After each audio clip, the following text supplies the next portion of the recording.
Thank the Baber AME Church for their hospitality today and the Rochester Rise Up. I also want to thank the National Guard who are here today to help us distribute turkeys. I want to thank the National Guard for everything they've done all year. They are just fantastic, what they've done all through this COVID situation. National Guard is always there when New Yorkers need them. The workforce for the New York State government is the National Guard.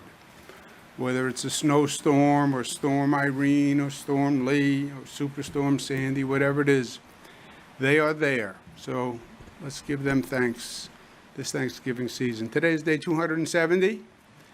It is also Thanksgiving Eve.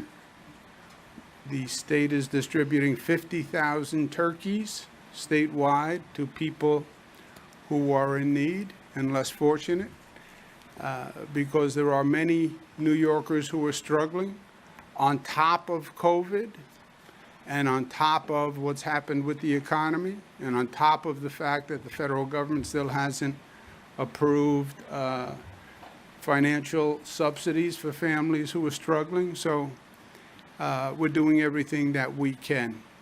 It is Thanksgiving Eve, and people are getting ready for tomorrow. People are starting to prepare their turkey. So we're going to do this in an expeditious way because I understand people have to get their turkey ready. I have to prepare my turkey. I'm going to use my grandmother's hints in preparing a turkey so the turkey is not dry.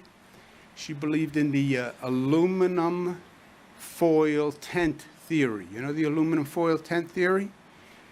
Build a tent on top of the turkey with aluminum foil, keeps all the moisture in. Never worked. Turkey was always dry anyway. But then my grandmother didn't really take the complainers. Somebody would say, oh, turkey's dry. That's why you have gravy. It's like a lubricant for dry turkey. Turkeys are dry. I'm not making a turkey anyway. Numbers today. Positivity in the, what we call the microcluster zones, yellow, orange, red, 5.2. Statewide without the positivity, without the microcluster zones is about 3. Overall, positivity with those zones, 3.6. We did 173,000 tests.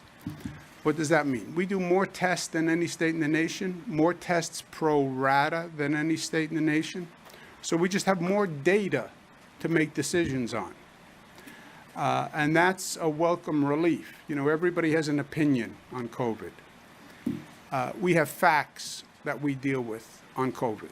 And that's the way to make decisions based on facts. 41 people passed away. That number has been going up steadily again in this new phase. And they're in our thoughts and prayers. Statewide hospitalizations has been going up steadily.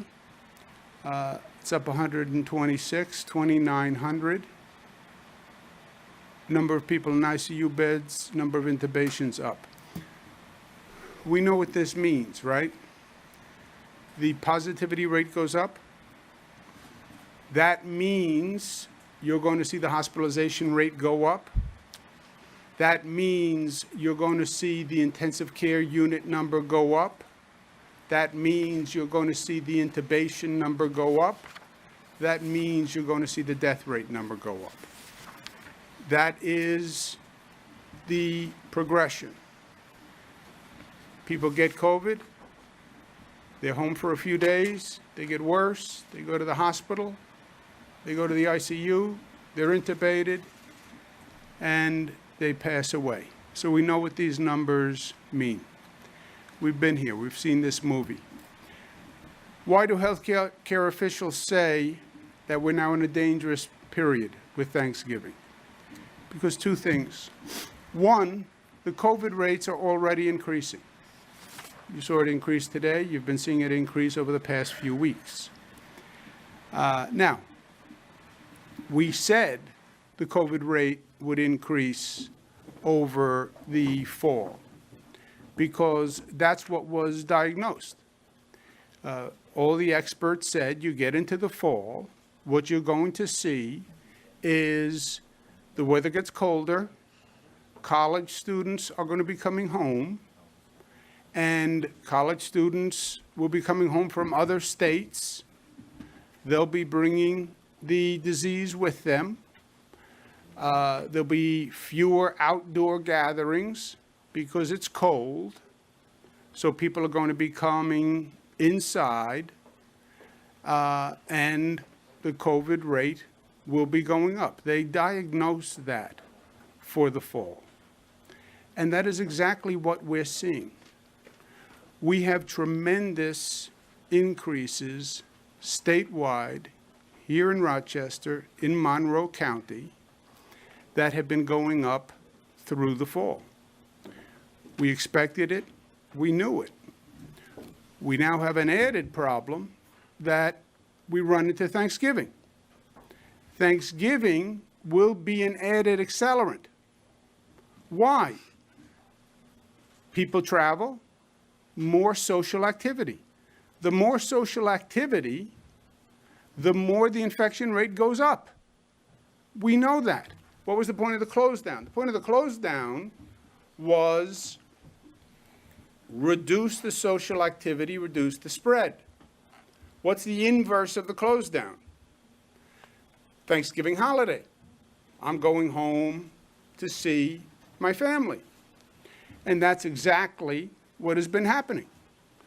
The travel is way up.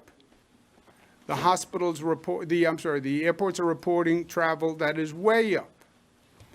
And we're going to see an increase post-Thanksgiving. We expect that. That is going to take a bad situation and make it worse because the numbers were already going up. We then have increased Thanksgiving travel. That's going to be an additional accelerant. Those numbers are going to go up again. Those are the facts of where we are. How much do the numbers go up over Thanksgiving? Nobody knows. It depends on how people perform. If you look at the facts we know, the increase in air travel, we expect there will be a significant rise. When do you see it? You'll see it about 10 days after Thanksgiving. Again, you get the virus. There's a period where the virus is growing in your body, and it can be 7 to 10 days before you actually see the symptoms, you get sick, and you move to a hospital and the hospitalization numbers go up. But we expect that. The global experts have all basically been recommending the same thing to us now, which is start to develop what they call a winter plan. We have been dealing with COVID in phases. We had a summer phase, we had a fall phase, which we're in, and we're going to move into a winter phase. And the experts have advised us to prepare a plan for the winter. And that's what we're going to be doing. So to give you some aspects on the winter plan, December, January, February is what we're looking at. First thing we want to do as we're preparing the plan, prioritize highest infection rates with the highest hospitalization rates. What is the greatest fear during COVID? Greatest fear is you overwhelm the hospital system. That the infection rate goes up so high, the hospitals can't keep up with the hospitalization rate. We're going to take a serious look at that hospitalization rate increase. We have an area in the state, Staten Island, where we have already opened a field hospital. I've been talking to governors across the state. They are across the nation. They are starting to open field hospitals again. Massachusetts is opening field hospitals again. This is reminiscent of the bad old days, right? When you had these emergency field hospitals that looked like something that you would see in a World War II movie because the hospitals were overwhelmed. So prioritize zones, orange, yellow, red, with hospitalization rate by the capacity in that.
Where the increases were.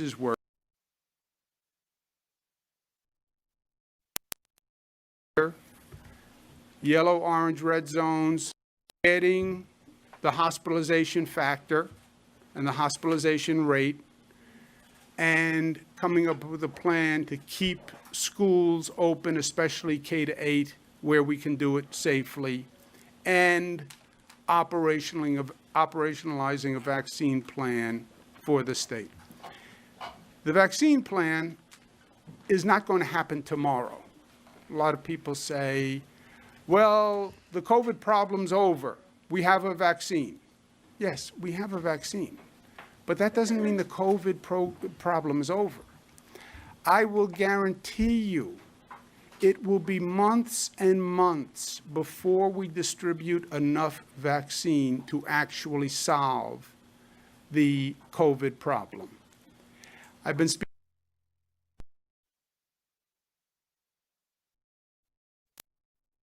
to governors, Republican governors.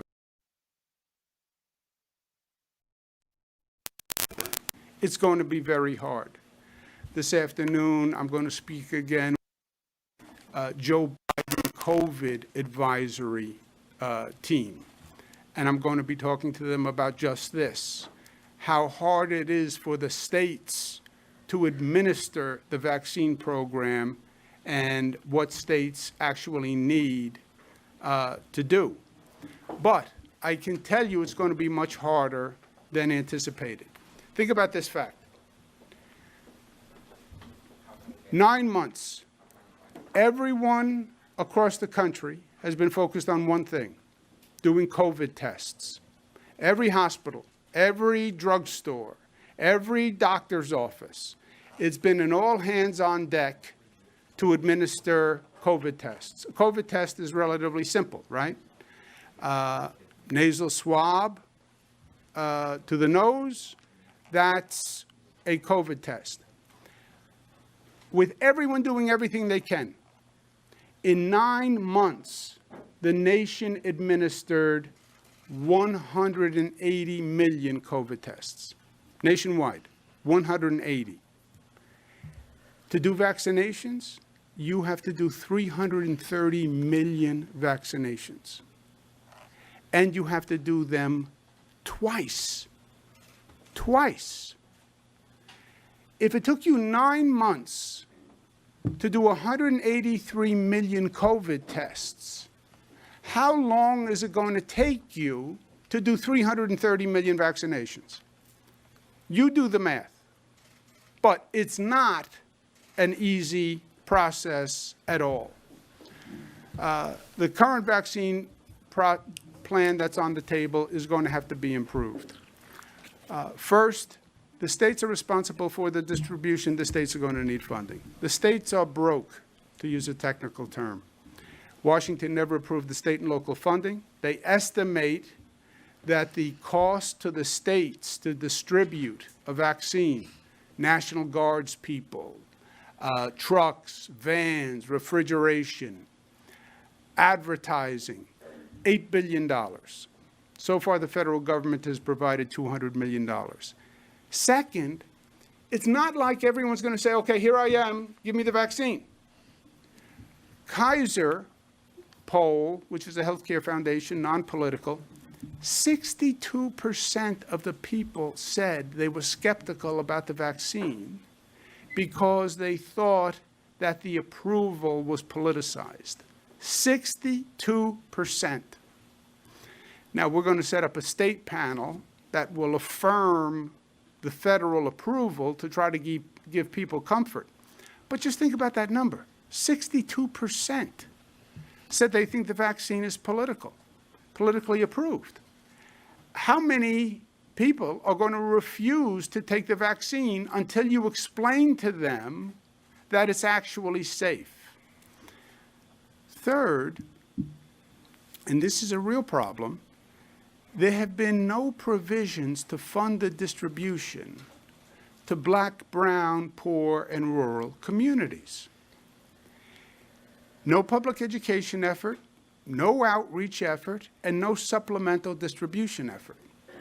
It's not going to be as easy as saying, go to your local national drug chain and you can get the vaccine. A lot of places don't have the same access to healthcare facilities. That's what caused the disparity in the death rate to begin with. You want to hear something frightening and something that should trouble everyone? Death rate from COVID was twice as high in the Black community than the white community. 2 times more Blacks died than whites from COVID. 1.5 times more browns died from COVID than whites. Look at that disparity. Why? More Blacks, browns, and poor people had underlying health conditions because there are health disparities in this nation. 1.7 times more likely to have diabetes, 1.4 times more likely to have hypertension, 1.3 times more likely to have an obesity issue, 3 times more likely to have asthma. Why? Because they don't have the same access to health care. And now we're going to go to that same healthcare apparatus to do the vaccinations after you know that it is uneven and discriminatory in this nation? It makes no sense. There are just fewer healthcare private facilities in Black, brown, poor, and rural communities. That's why they have more underlying conditions. That's why you have twice the death rate in the Black community. So you have to recognize the mistake and the injustice, especially when it comes to the vaccine. If you're going to prioritize the vaccine, shouldn't you be prioritizing it for the communities that have the higher death rate? Majority of Black zip codes, 67% more likely to have a shortage of primary care doctors. This is a social justice and racial justice and economic justice issue. The NAACP, any introduction of a vaccine plan devoid of the infrastructure we know is effective within the Black community reinforces the same incompetence that has affected so many thus far. Urban League, Mayor Mark Morial. The current administration's plan is thoughtless, careless, and needs to be taken back to the drawing board. So, this vaccine is not tomorrow and is not as easy as we think, and it has to be done fairly and equitably. And it has to correct for the mistakes that we have made so far. For today, the focus is Thanksgiving. There's a lot to be thankful for this year. We give thanks to the way New Yorkers have come together and the spirit of community that has managed this COVID illness, New Yorkers have done an incredible job. That's not rhetorical, that's on the facts. We had the highest infection rate in the United States of America. And now we have one of the lowest infection rates by the United States, in the United States of America. Who did that? Who took us from the highest rate to one of the lowest? New Yorkers did it. Because it's all about the behavior and the actions of New Yorkers. What New Yorkers do determines the infection rate in this state. Their actions, their discipline, their respect, that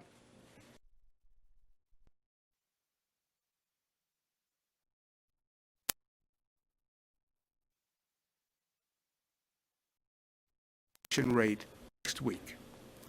It's a pure function of social responsibility. We talk about community action, social action. This is it. What a community does is the infection rate in that community. And New Yorkers have done an incredible job. You look at where we are today. New York has an infection rate of about 2.9%. The only states with a lower infection rate, Vermont, Hawaii, and Maine. Now, Vermont, Hawaii, and Maine, beautiful states. I've been to all three. Less density, less urban, fewer cities. After us, the entire United States, it has a higher rate. The entire United States has a higher rate. Wyoming, 57%. South Dakota, 43%. And by the way, that's without the density of New York. And that's without the fact that we were at 50% at our height. They are now higher than we were at our height. How incredible is that? And that's all because New Yorkers are smart. And we gave them the information and they acted intelligently. Added issue, Thanksgiving travel. If anyone's coming from another state into New York, they're coming from a higher infection rate place. And they pose, by definition, more of a threat. Connecticut is at 5.4%. Massachusetts, 2.97%. Delaware, 5.2%. New Jersey has a higher percentage than we do.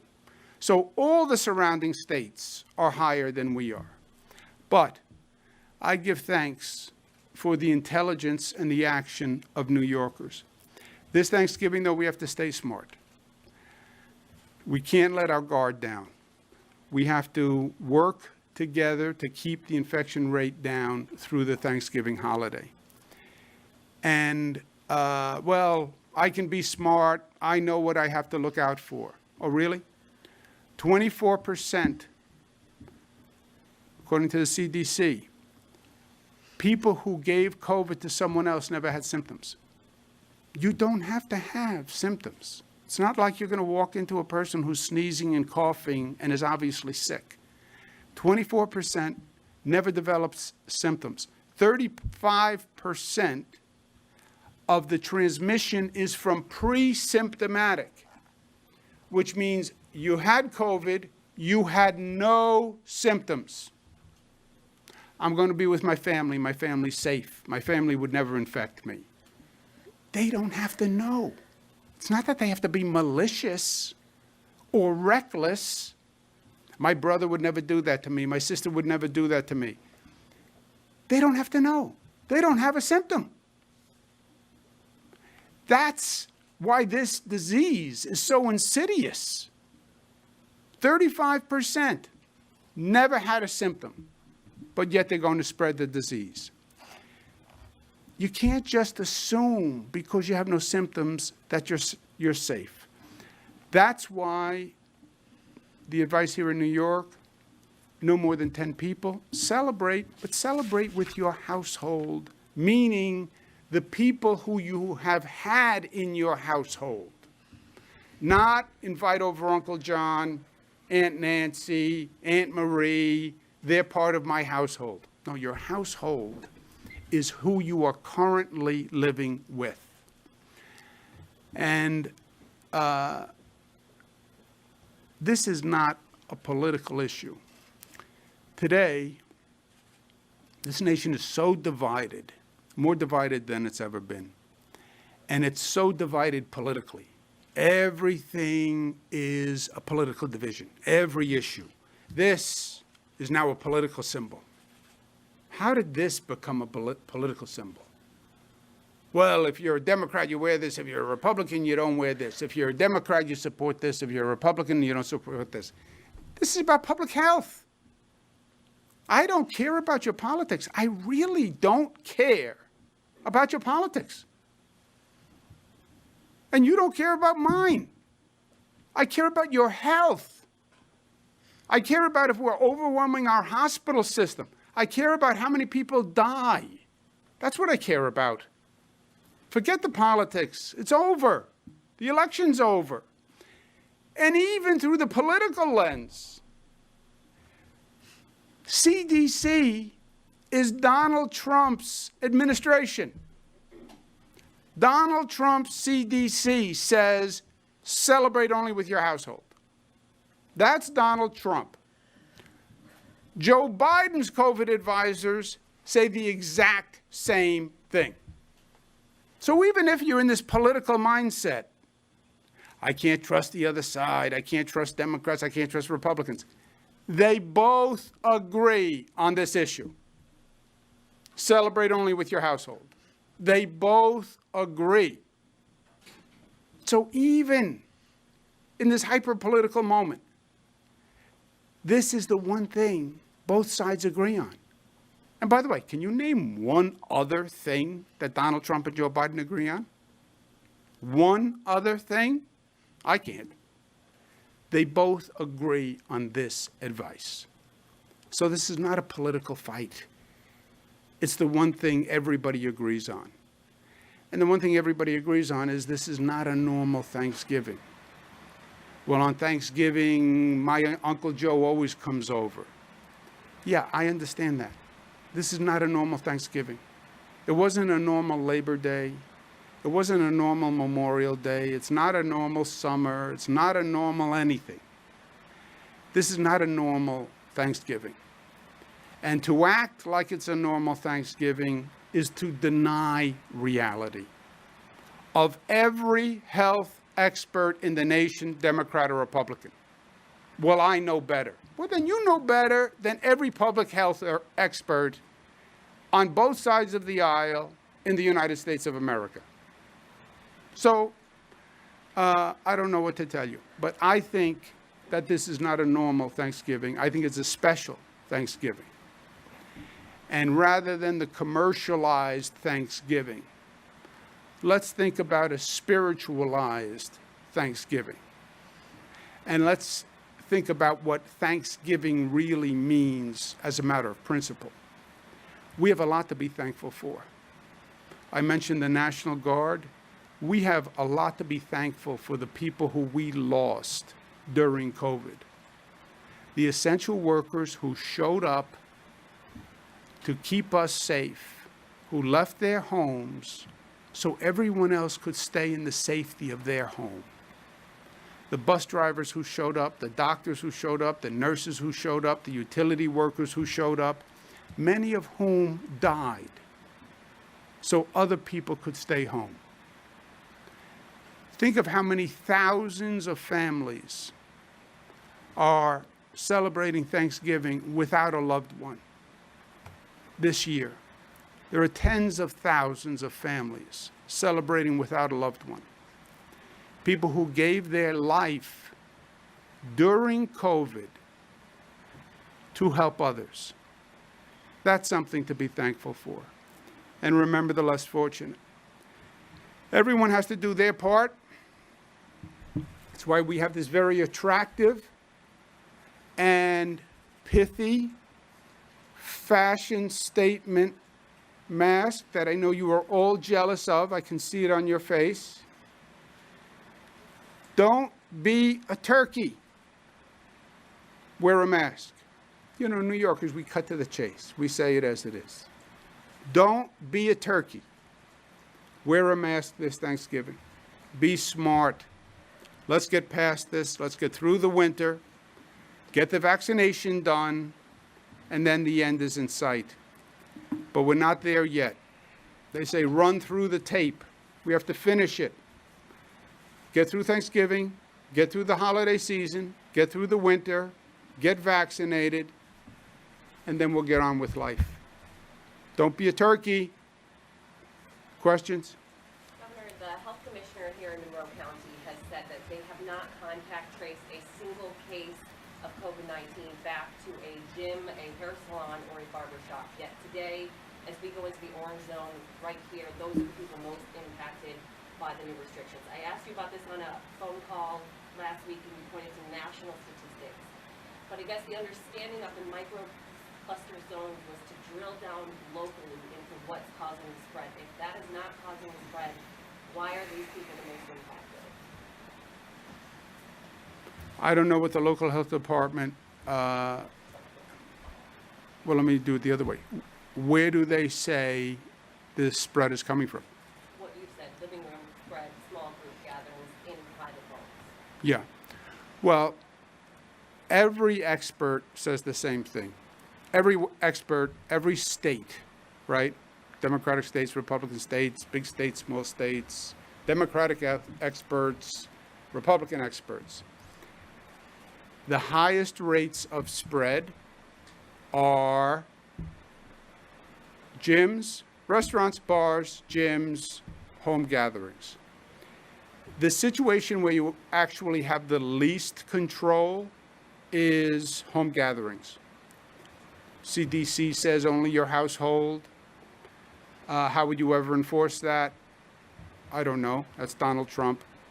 Joe Biden says celebrate only with your household. We have a rule no more than 10. That is very, very hard to enforce.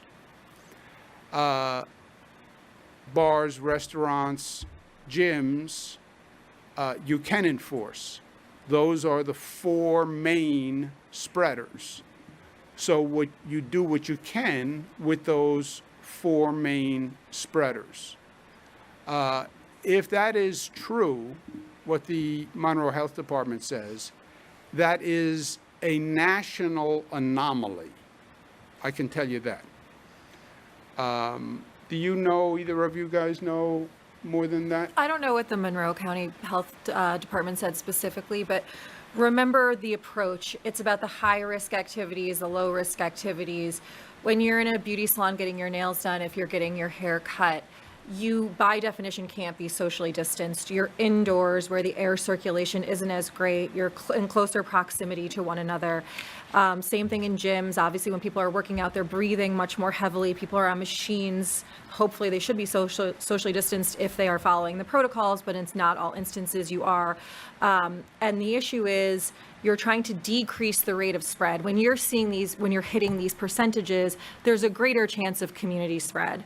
And so what you're trying to do is you're trying to address, as the governor said, businesses that are higher risk, that are known to cause spread of infection, because you don't necessarily know every single contact trace, every single source of infection. So those are three areas that we know from the duration of COVID that has spread.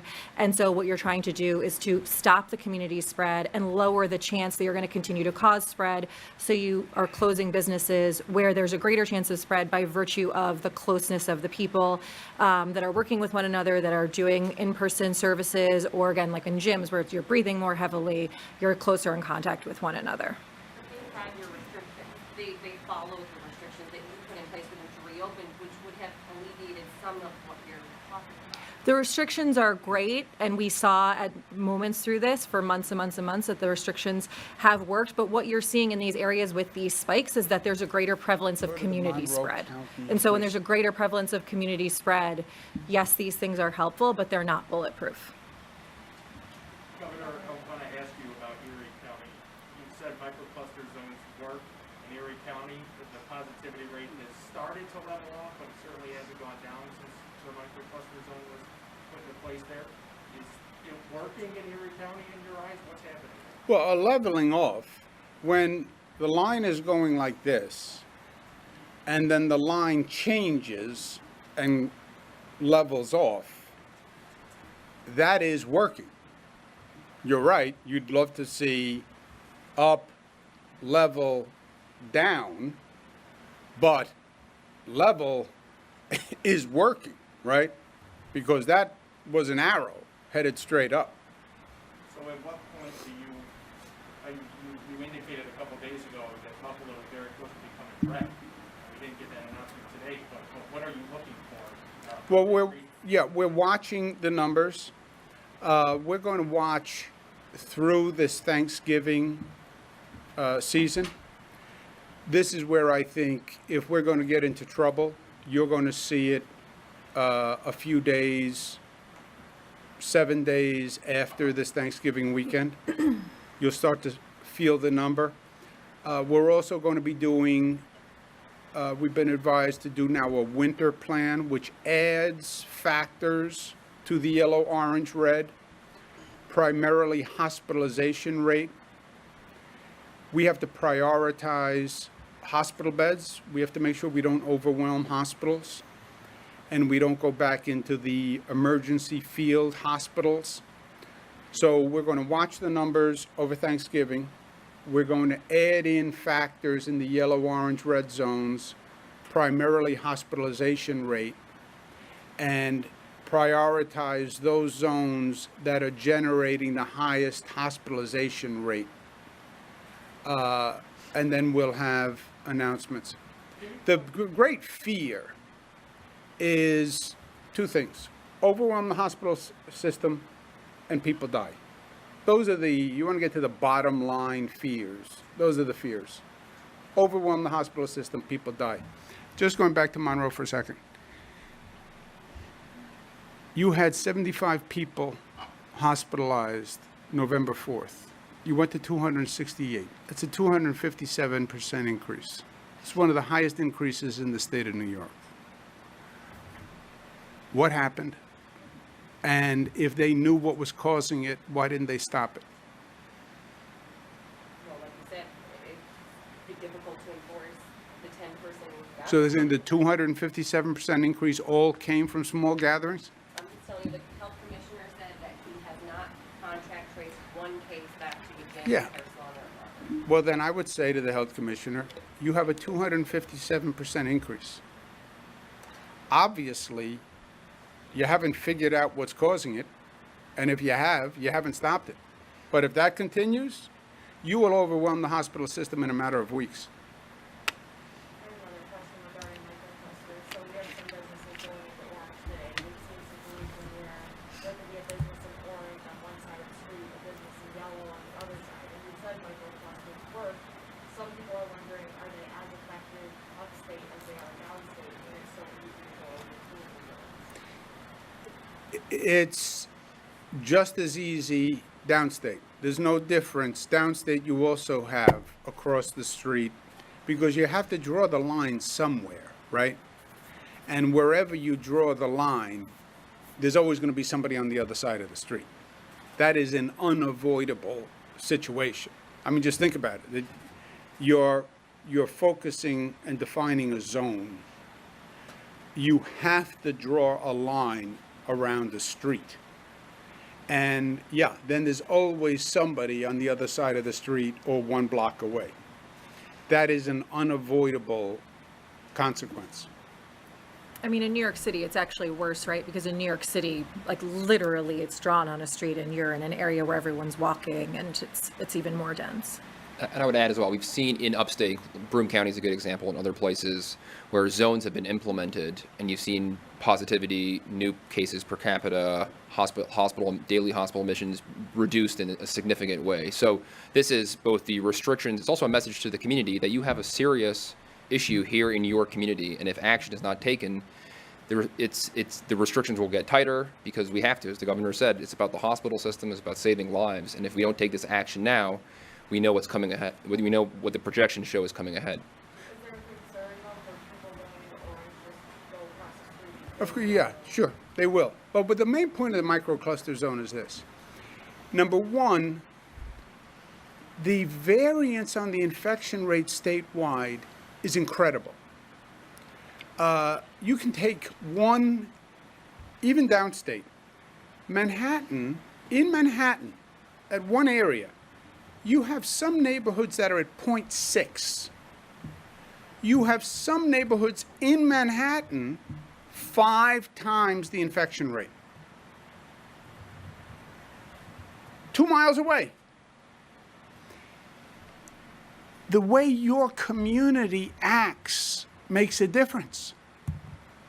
And that's why the microcluster points that out.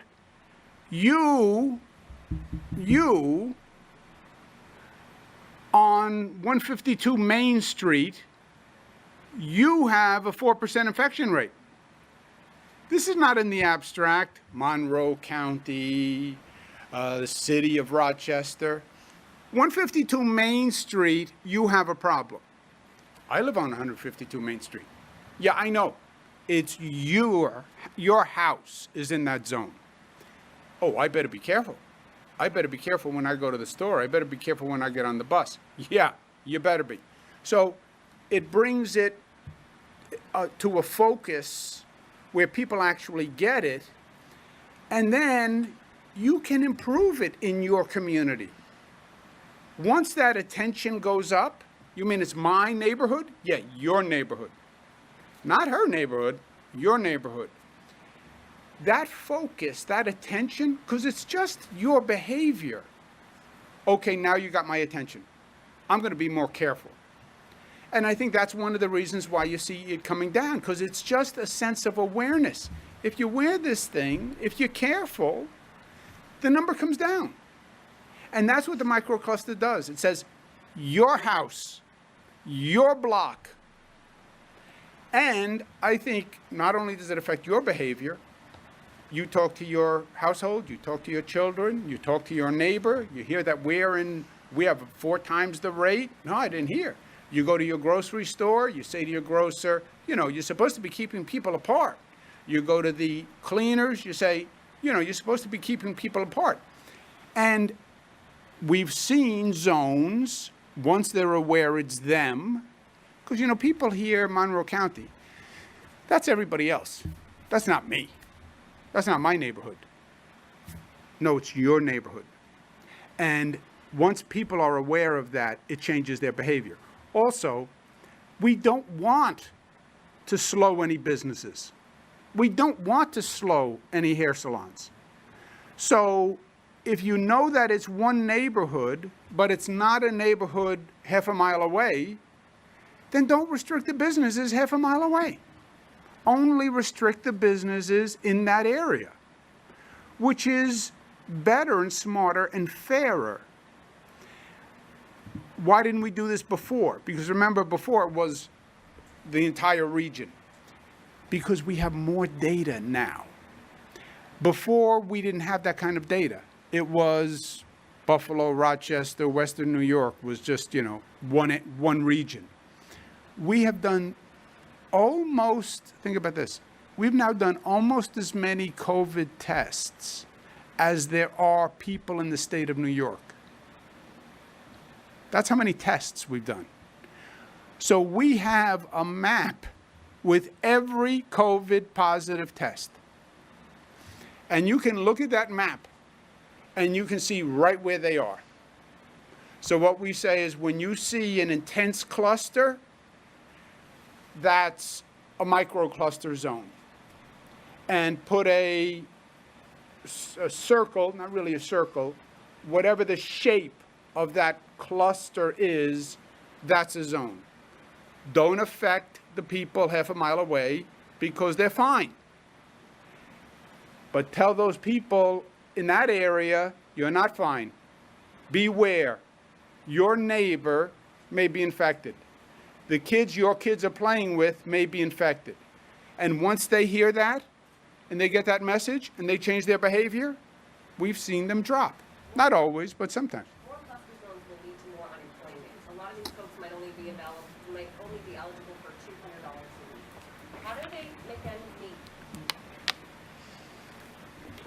federal government has to pass a stimulus plan. You can't say to New Yorkers or Virginians or Texans, your choice is go to work and earn a check or die. That's not America. That's not America. You can't say your choice is the economy or public health.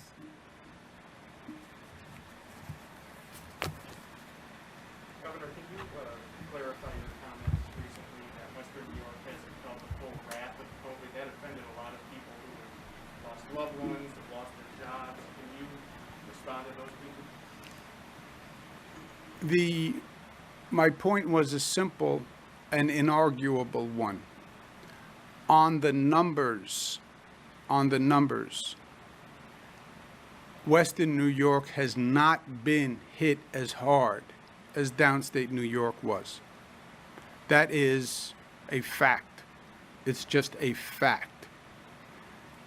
Did we lose people in Buffalo? Yes.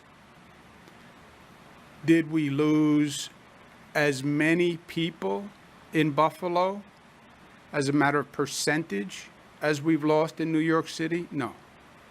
Was the problem much worse in New York City? Yes. Was it much, did people feel it more intensely in New York City because the numbers were so much higher? Yes. That's just on the numbers. On the numbers. New York City, you heard sirens all night long. New York City, you saw tractor trailers parked on the street, storing dead bodies. New York City, you saw them open up emergency cemeteries and digging holes in the ground to bury people. Just the numbers in New York City were higher. Thank God that didn't happen statewide. Thank God. And this has been tragic everywhere. It has been tragic everywhere. But thankfully, Buffalo was not hit as hard on as New York City, and I want to make sure it stays that way. On the numbers. That's what that means. Have a happy Thanksgiving. You guys want to add anything? Nope. I'm going to give you this mask as a present. All the cool people are wearing this mask today. That's all I'm saying. I'm not saying you should wear it.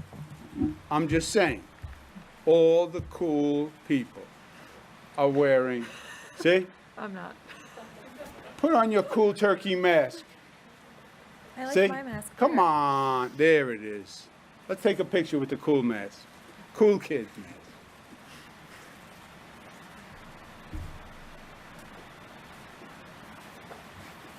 mask. Okay, guys, thank you. Happy Thanksgiving. Celebrate, but don't be a turkey.